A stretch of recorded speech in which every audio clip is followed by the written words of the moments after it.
Welcome to Brave Inflexions. My name is Claudel Finnick. In this video, I want to talk about my definition of anger. For me, anger is an expression of pain. So when we experience pain, we have different ways in which we deal with pain.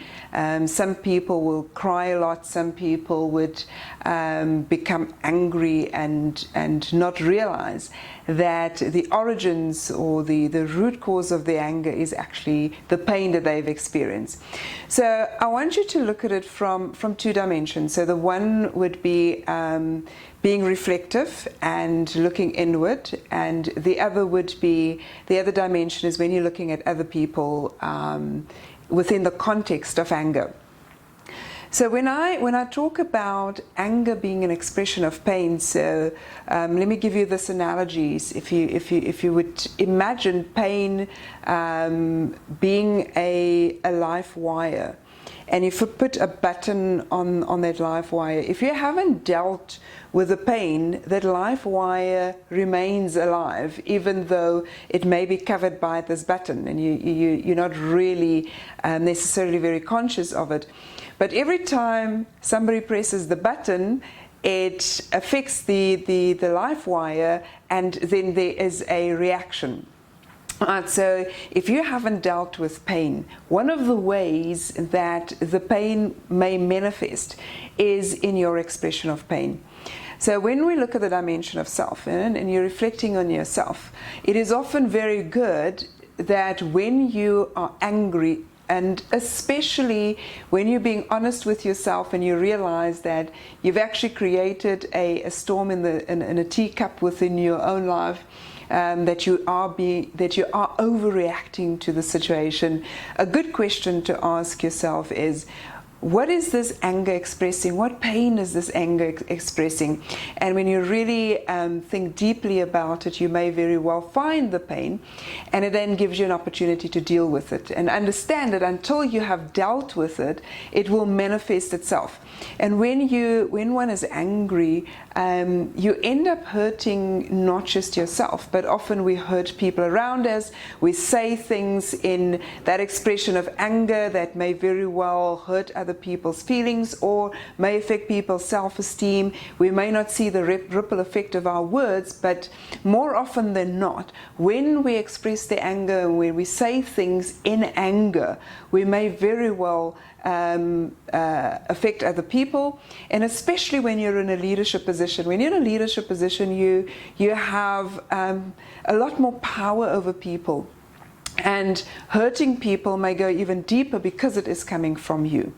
The other dimension is looking at other people. So when somebody is angry and expresses themselves towards us with anger, a good thing to do is to take a step back and ask ourselves what is actually playing out in front of us.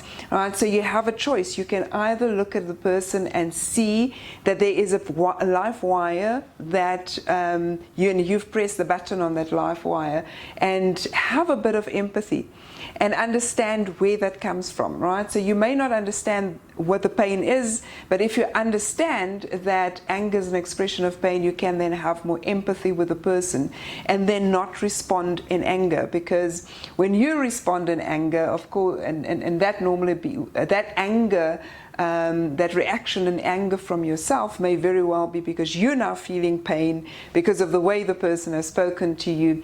But then the two of you go into the cycle of expressing anger towards each other, and in the process creating more pain and causing more pain. The other way that you could also look at it is when the person is expressing anger, that you understand where it comes from and not absorbing it, right? So if you have empathy that there may be pain and the person is expressing the pain, that you then not see it as just an attack on you, that you understand that it is about that person and it's not about you.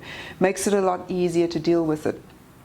So when anger is at play and you start to understand where it comes from, and you can go to the root cause and solve the root cause, you may very well avoid a situation where there is this continual evolution and growing of a situation that eventually can become quite explosive because everybody's angry, or one person's anger is really become the dominant factor within a certain context.